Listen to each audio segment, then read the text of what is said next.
Hello students, welcome to online classes. Shrimati Bhagwati Devi school and college institution Behror. आज जो हम topic पढ़ रहे हैं वो बीएससी सेकेंड ईयर का टॉपिक है।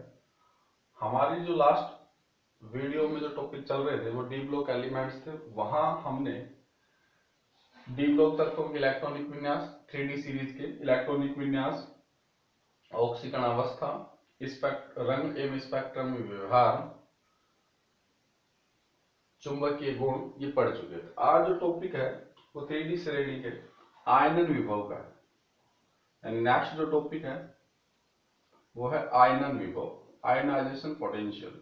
आयनन विभव और क्रियाशीलता क्या होगी उनकी, क्रियाशीलता। तो सबसे पहले तो हम बात करते हैं आयनन विभव होता क्या है। आयनन विभव होता है किसी भी विलगित गैसीय परमाणु के बाह्यतम कोश में उपस्थित इलेक्ट्रॉन को निकालने के लिए दी जाने वाली ऊर्जा, उसको हम कहते हैं आयनन ऊर्जा या आयनन विभव। जैसे परमाणु है, परमाणु के मध्य में नाभिक होता है, नाभिक के चारों तरफ कक्षाएं होती हैं।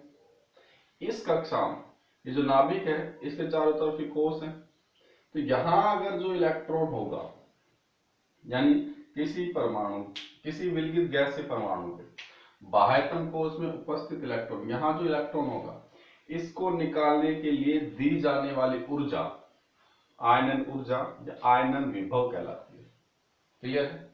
अब हम बात करें कि 3D सीरीज जो थी वो क्या थी। Scandium, titanium, vanadium, chromium, manganese, ferrous, cobalt, निकल, कॉपर और जिंक, ये 3D सीरीज थी। और हमने पढ़ा है कि 3D सीरीज जो है यानी डी ब्लॉक एलिमेंट का सामान्य इलेक्ट्रॉनिक विन्यास n-1d 1 से 10 ns 1 से 2 होता है। तो यहां देखने से ये पता चलता है कि सबसे पहले जो इलेक्ट्रॉन्स है वो किस में से निकलेंगे, s, और फिर किस में से निकलेंगे, n-1d। इसका इलेक्ट्रॉन भरा कैसे जाता है, ये नाभिक होता है 3D सीरीज का, ये पहला कोश, ये दूसरा, ये तो अपने हो गए ns, और ये जो कोश है n-1d कोश है, यानी ये फर्स्ट और ये सेकेंड। तो सबसे पहले इलेक्ट्रॉन्स किस में से निकलेंगे, ns, यानी ऊर्जा कम कौन से कोश की होगी, ns की। और फिर इलेक्ट्रॉन किस में से निकलेंगे, n-1d में इसे इलेक्ट्रॉन निकलेंगे। अच्छा, पहली बात तो ये कि आवर्त सारणी में जो डी ब्लॉक तत्व होते हैं वो एस ब्लॉक और पी ब्लॉक के मध्य में पाए जाते हैं। और हमें ये पता है कि एक आवर्त सारणी में आवर्त में बाएं से दाएं चलने पर आयनन विभव के मान बढ़ते हैं, क्योंकि प्रभावी नाभिक के आवेश का मान बढ़ता है। तो सबसे ज्यादा ये जो 3D सीरीज है इसके जो एलिमेंट्स है उनका आयनन विभव एस ब्लॉक के तत्वों से तो ज्यादा होगा और पी ब्लॉक के तत्वों से कम होगा। हम बात करें 3D सीरीज की आयनन विभव की, तो इनके आयनन एस में से इलेक्ट्रॉन निकलेंगे। तो आयनन विभव इधर से इधर, हम जब आकार की बात कर रहे थे तो पहले 3D सीरीज में ये था कि पहले आकार घटता है, फिर आकार लगभग समान होता है और फिर लास्ट में आकार बढ़ता है। तो इनके आयनन विभव, अच्छा आयनन विभव में भी हम बात करते हैं प्रथम आयनन विभव, द्वितीय आयनन विभव, और एक हम पढ़ते हैं तृतीय आयनन विभव। इनकी बात कर रहे हैं। प्रथम आयनन विभव का मतलब है कि उस विलगित गैसीय परमाणु के बाह्यतम कोश में पहला इलेक्ट्रॉन निकालने के लिए दी जाने वाली ऊर्जा प्रथम आयनन विभव, दूसरा इलेक्ट्रॉन निकालने के लिए दी जाने वाली ऊर्जा द्वितीय आयनन विभव, और तीसरा इलेक्ट्रॉन निकालने के लिए दी जाने वाली ऊर्जा तृतीय आयनन विभव होगा। तो 3D सीरीज में लेफ्ट टू राइट जाते हैं तो प्रथम आयनन विभव के मान बढ़ते जाते हैं, क्योंकि प्रभावी नाभिकीय आवेश का मान बढ़ता जाता है। अब बात करते हैं कि हम इधर से इधर जा रहे हैं तो इनके आयनन विभव के मान में बढ़ोतरी हो रही है, लेकिन इतनी बढ़ोतरी नहीं होती, क्योंकि यहाँ n-1d जो है इसका इसमें इलेक्ट्रॉन बढ़ते जाएंगे, प्रभावी नाभिक के आवेश का मान बढ़ता जाएगा। लेकिन ज्यादा जैसे क्रोमियम से आगे जैसे लास्ट में जाएंगे तो इसके इलेक्ट्रॉन बढ़ते जाएंगे, तो इसमें परिरक्षण प्रभाव प्रभावी हो जाएगा। तो होता क्या है कि जो आयनन विभव है वो जो लेफ्ट टू राइट हम जा रहे हैं उसमें आयनन विभव का मान बढ़ता है, लेकिन इतना नहीं बढ़ता, मतलब लगभग बराबर से आयनन विभव के मान क्या होते जाते हैं, बढ़ते जाते हैं। प्रथम आयन विभव, अगर हम द्वितीय आयनन विभव की बात करें तो देखो अभी आपने क्या कहा, लेफ्ट टू राइट जाने पर आयनाइजेशन पोटेंशियल यानी आयनन विभव का मान बढ़ता है, ठीक है। लेकिन अगर हम सेकंड आयनन विभव की बात करें तो सेकंड आयनन विभव देखो अब ज्यादा किसका होना चाहिए, मैग्नीज का, फिर फेरस का, फिर कोबाल्ट का। लेकिन जैसे हम आईपी सेकंड की बात करते हैं, आयनन विभव सेकंड की बात करते हैं, तो जो क्रोमियम है इस क्रोमियम का आयनन विभव का मान वैनेडियम और मैंगनीज से अधिक हो जाता है। यानी क्रोमियम जो है उसके सेकंड आईपी का मान किससे ज्यादा होता है, वैनेडियम और मैंगनीज से। क्यों होता है कि जब हम क्रोमियम का इलेक्ट्रॉनिक कॉन्फ़िगरेशन पढ़ते हैं तो 3d5 4s1 था, ये आर्गन था। अब आप यहां ये बताओ, ये प्रथम आयनन विभव है, प्रथम आयनन विभव तो निकल ही गया। सेकंड आयनन विभव की बात करें तो इसका जो इलेक्ट्रॉनिक कॉन्फ़िगरेशन बचा ये क्या बचा, 3d5। और 3d5 जो होता है वो इलेक्ट्रॉनिक विन्यास कैसा होता है, अर्धपूरित कक्षक होता है। अर्धपूरित कक्षक ज्यादा स्थायी होते हैं देन किससे, रिक्त कक्षक से। इसीलिए क्रोमियम जो है उसका सेकंड आयनन विभव का मान वैनेडियम और मैंगनीज से ज्यादा होता है, ठीक। ऐसे ही कॉपर के सेकंड आयनन विभव का मान किससे ज्यादा होगा, निकेल से और जिंक से। क्यों कि कॉपर जो है उसका इलेक्ट्रॉनिक कॉन्फ़िगरेशन क्या था, 3d10 4s1। एक इलेक्ट्रॉन निकलने के बाद सेकंड इलेक्ट्रॉन यहां से निकलेगा और ये जो इलेक्ट्रॉन है 3d जो कक्षक है ये पूर्ण भरा हुआ है। कैसा है भाई, पूर्ण भरा हुआ। पूर्ण भरे हुए इलेक्ट्रॉन निकालने के लिए अधिक ऊर्जा की आवश्यकता होगी, इसलिए कॉपर के सेकंड आयनन विभव का मान ज्यादा होता है देन किससे, निकल से और जिंक से। क्लियर, क्योंकि देखो जिंक में इलेक्ट्रॉनिक कॉन्फ़िगरेशन क्या था, 3d10 4s2। एक इलेक्ट्रॉन निकल जाएगा तो एक बचेगा, तो यहां से एक इलेक्ट्रॉन और निकल सकता है इजीली, बट इसमें से इलेक्ट्रॉन आसानी से नहीं निकलेगा, क्योंकि हमें पता है n-1d जो कक्षक होता है ये अंदर की ओर है, इस पर प्रभावी नाभिक के आवेश का मान ज्यादा लगेगा, यानी इसकी ऊर्जा क्या होती है कम, इसकी ऊर्जा क्या होती है ज्यादा। तो यहां से इजीली इलेक्ट्रॉन निकलता है, यहां से इलेक्ट्रॉन आसानी से नहीं निकलता। तो ये थे अपने आयनन विभव। मैं फिर बता दूं आयनन विभव होता क्या है, किसी विलगित गैसीय परमाणु के बाह्यतम कोश में उपस्थित इलेक्ट्रॉन को निकालने के लिए दी जाने वाली ऊर्जा आयनन ऊर्जा या आयनन विभव कहलाती है। 3d सीरीज में लेफ्ट टू राइट जाने पर आयनन विभव के मान बढ़ते हैं, लेकिन आयनन विभव के मान में जो अंतर है वो इतना नहीं होता, लगभग क्या होते हैं सेम से ही आते हैं। क्योंकि हमने पढ़ा है कि 3d सीरीज में जब साइज का हमने पढ़ा था कि लेफ्ट टू राइट जाते तो पहले साइज बढ़ता घटता है, बीच में जो है वो लगभग समान होता है, लास्ट में जाके क्या होता है बढ़ता है। तो इसी तरह अगर हम इन 3d सीरीज के आयनन विभव सेकंड की बात करें तो अपन ने ये पढ़ा कि भाई इधर से इधर जाने पर बढ़ना चाहिए तो सबसे ज्यादा किसका होना चाहिए था, मैंगनीज का। लेकिन सेकंड आयनन विभव क्रोमियम का ज्यादा होता है देन किससे, मैंगनीज से भी और वैनेडियम से भी। क्यों होता है, ये अर्धपूरित कक्षक के कारण होता है। जबकि कॉपर जो है उसका सेकंड आयनन का मान जिंक और निकल से ज्यादा होता है। ऐसा क्यों होता है, पूर्ण भरे हुए कक्षक के कारण। तो ये तो हमने पढ़ा आयनन विभव। अब हम इसी की क्रियाशीलता की बात करते हैं। क्रियाशीलता में क्या होता है, अब एक बात बताओ, जिस भी तत्व में से कोई इलेक्ट्रॉन जितना जल्दी निकल जाएगा उसकी क्रियाशीलता उतनी ज्यादा। या मैं दूसरी भाषा में कहूं कि जिस तत्व का आयनन विभव का मान कम होगा उसकी क्रियाशीलता उतनी ही अधिक होगी, हाँ या ना। ठीक है, तो देखो जिस भी तत्व का आयनन विभव का मान 1 क्रियाशीलता, ये मैं स्टेटमेंट से पूरी डेफिनेशन करा देता हूं। यानी जिस भी तत्व का आयनन विभव का मान ज्यादा होगा उसकी क्रियाशीलता कम होगी। क्लियर है, क्योंकि जब इलेक्ट्रॉन देने की टेंडेंसी कम हो जाएगी तो उसकी क्रियाशीलता क्या हो जाएगी, कम हो जाएगी। तो ये हमने अभी जो ये टॉपिक पढ़ा है ये आयनन विभव और किसका पढ़ा है, क्रियाशीलता का। ठीक है, अब जो हम टॉपिक पढ़ रहे हैं क्रियाशील आयन विभव हो गया अपना, इसके बाद हम जो टॉपिक पढ़ेंगे वो पढ़ेंगे धात्विक प्रकृति। क्लियर है, यहां तक समझ में आ गया होगा।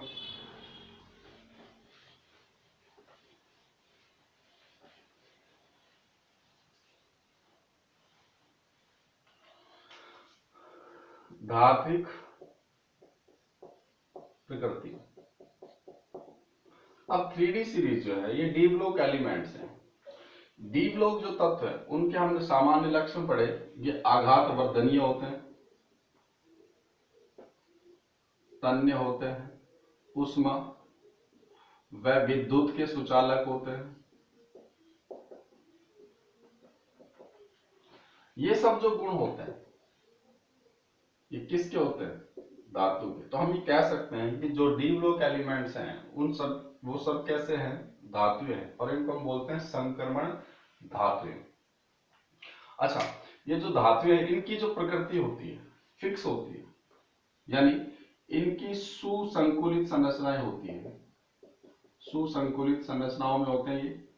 और ये संरचनाएं कौन कौन सी होती है, बीसीसी में, एफसीसी में, एचसीसी, इस टाइप की स्ट्रक्चर्स में सुसंकुलित संरचनाएं होती है। लेकिन एक अपवाद है मैग्नीज।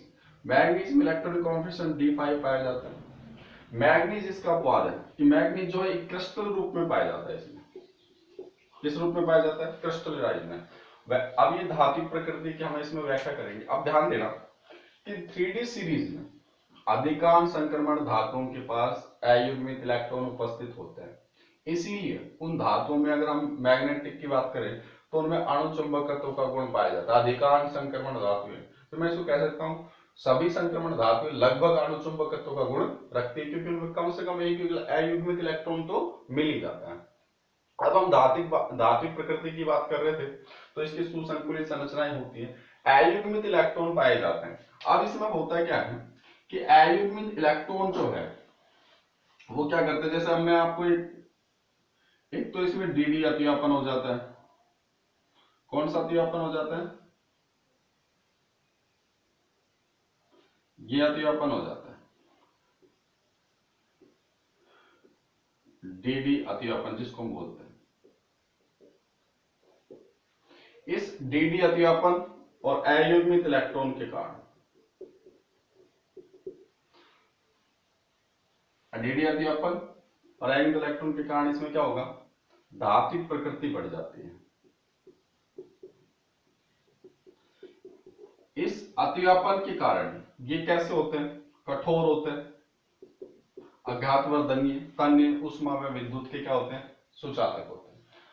अब संक्रमण धातु में जितने ज्यादा इलेक्ट्रॉन होंगे अयुग्मित, उनकी धात्विक प्रकृति उतनी ज्यादा होगी। क्योंकि धात्विक प्रकृति उतनी ज्यादा इसलिए होगी कि जितने ज्यादा अयुग्मित इलेक्ट्रॉन होंगे उसमें धात्विक बंध उतनी ही ज्यादा प्रबल बनेंगे, यानी उनमें डी अतिव्यापन की पॉसिबिलिटी उतनी ही ज्यादा हो जाएगी। तो वे जो हैं कैसे प्रकृति के हो जाएंगे, धात्विक प्रकृति के। अच्छा देखो, अब जिस संक्रमण तत्व में धात्विक बंध जितने प्रबल होंगे तो वो उतनी ही ज्यादा कठोर होगी, उतनी ही ज्यादा आघातवर्धनीय होगी, तन्य होंगे।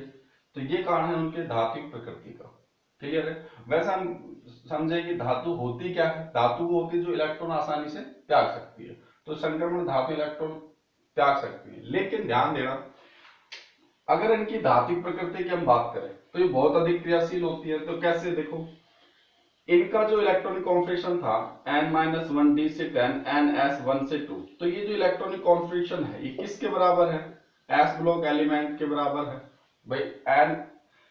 ns1 से 2 क्षार में धातुओं का इलेक्ट्रॉनिक विन्यास होता है, और क्षार में धातु बहुत अधिक क्रियाशील होती है। लेकिन संक्रमण धातुएं इतनी क्रियाशील नहीं होती हैं।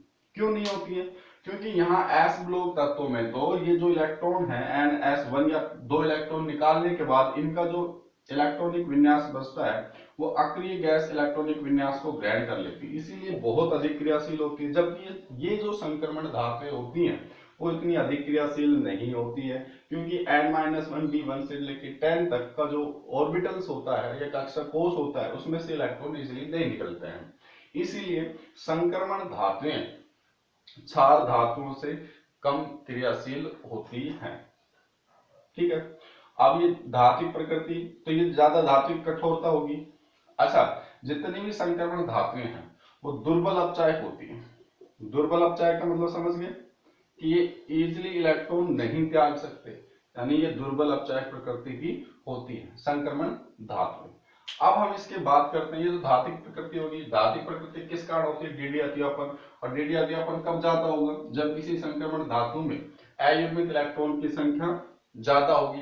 अयुग्मित इलेक्ट्रॉन की संख्या ज्यादा होगी तो उसका डीडी अतिव्यापन बढ़ेगा और उसकी धात्विक प्रकृति उतनी ज्यादा कठोर हो जाएगी, क्योंकि उसके धात्विक बंध उतने ही प्रबल होंगे। अब हम बात कर रहे हैं गलनांक और क्वथनांक की।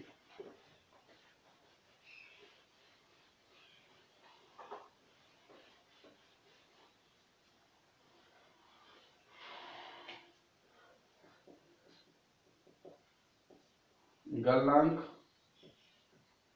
और क्वथनांक ये पढ़ रहे हैं। गलनांक तीसरा टॉपिक आ गया, गलनांक और क्वथनांक। पहली बात, गलनांक और क्वथनांक क्या होंगे? तो 3D सीरीज जो है scandium, titanium, vanadium, chromium, manganese, ferrous, cobalt, निकल, कॉपर और ये जिंक। 3D सीरीज में गलनांक क्वथनांक के मान इधर से इधर जाने पर बढ़ते हैं। किसके मान बढ़ेंगे? गलनांक क्वथनांक के मान बढ़ते हैं। क्लियर? अब ऐसा होता क्यों? क्योंकि जैसे ही हम इधर से इधर जाते हैं किसकी संख्या बढ़ती है? अच्छा सुनो, इधर से इधर जाएंगे तो गलनांक क्वथनांक बढ़ेगी, लेकिन फिर बाद में क्या होते हैं? घटते हैं। यानी गलनांक क्वथनांक मैं कहूं यहां से यहां तक तो बढ़ते हैं और इसके बाद फिर क्या हो जाते हैं? घटते हैं।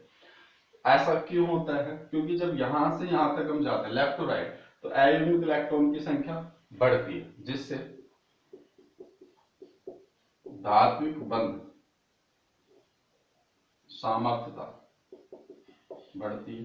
अभी पढ़ा अपन ने कि जितने ज्यादा इलेक्ट्रॉन होंगे उसमें धात्विक बंध सामर्थ्यता उतनी क्या होगी? ज्यादा होगी, क्योंकि उसमें डीडी अतिव्यापन उतना ही क्या होगा? ज्यादा होगा।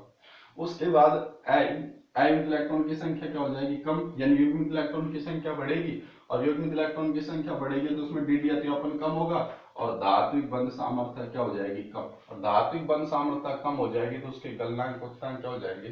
कम। क्लियर है यहाँ तक? अब देखो, सबसे ज्यादा इलेक्ट्रॉन कहाँ है? क्रोमियम में। अगर हम बात करें scandium, titanium, vanadium, chromium, manganese, ferrous, फिर क्या था? ए जरा, नवाब, मोहित, टीसी, रुका, ये बनना पड़ेंगे आज थोड़े। और उसके बाद था ला, हफ्ता, वरना, रे, ओस्मियम, ये कंप्लीट हो जाएगा। अब ध्यान देना, ये टोटल जो डी ब्लॉक एलिमेंट है इसमें ये वाली जो है मेटल होती है क्रोमियम, मोलिब्डेनम, टंगस्टन, इसमें सबसे ज्यादा अयुग्मित इलेक्ट्रॉन उपस्थित होते हैं। इस अयुग्मित इलेक्ट्रॉन उपस्थित होने के कारण इनमें धात्विक बंध सामर्थ्यता बहुत ज्यादा हो जाती है। बहुत ज्यादा होने के कारण सबसे ज्यादा गलनांक क्वथनांक इस वाले धातुओं के होते हैं। तो 3D सीरीज में सबसे ज्यादा गलनांक क्वथनांक क्रोमियम का, उस 4D सीरीज में मोलिब्डेनम का और 5D सीरीज में टंगस्टन का। अगर हम पूरे डी ब्लॉक की बात करें तो सबसे ज्यादा गलनांक क्वथनांक वाली जो धातु है वो कौन सी है? Tungsten, W। और 3D सीरीज में सबसे ज्यादा गलनांक क्वथनांक जिसका होता है वो किसका होता है? क्रोमियम का। क्लियर है? तो ये गलनांक क्वथनांक कंप्लीट हुए। गलनांक क्वथनांक किससे कोरिलेट करोगे? धात्विक बंध सामर्थ्यता।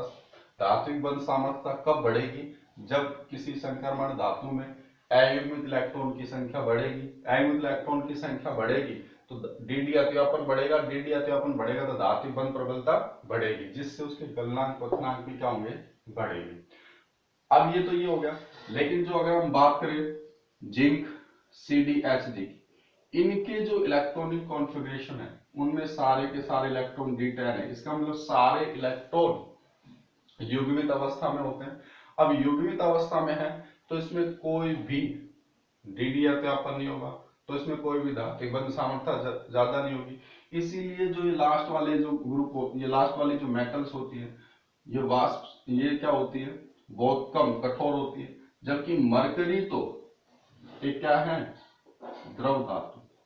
और इसी के लास्ट वाले के गलनांक क्वथनांक भी सबसे कम होंगे, जिंक CdHd। आपसे कोई पूछ ले डी ब्लॉक एलिमेंट में सबसे कम गलनांक क्वथनांक किसके होंगे, तो आप कहोगे जिंक CdHd वाले के। और सबसे ज्यादा किसके होंगे, क्रोमियम, मोलिब्डेनम और टंगस्टन वाले के। वहां कम क्यों होते हैं, क्योंकि सारे के सारे इलेक्ट्रॉन युग्मित अवस्था में होते हैं। जब युग्मित अवस्था में इलेक्ट्रॉन होते हैं तो उनमें कोई भी बल बनाने की सामर्थ्यता नहीं होती। बल बनाने की सामर्थ्यता नहीं होगी, धात्विक बल सामर्थ्य नहीं बनेगा, नहीं होगा तो मजबूत, तो उसके गलनांक क्वथनांक क्या हो जाएंगे, कम। जबकि जिसमें जितने ज्यादा एक अयुग्मित इलेक्ट्रॉन होंगे उसकी गलनांक क्वथनांक उतना ही ज्यादा होगा, क्योंकि उसमें धात्विक बंध प्रबल बनेंगे, इसमें डी अध्यापन के कारण। क्लियर है, तो यह गलनांक क्वथनांक भी अपना क्या हो गया, कंप्लीट। ठीक है।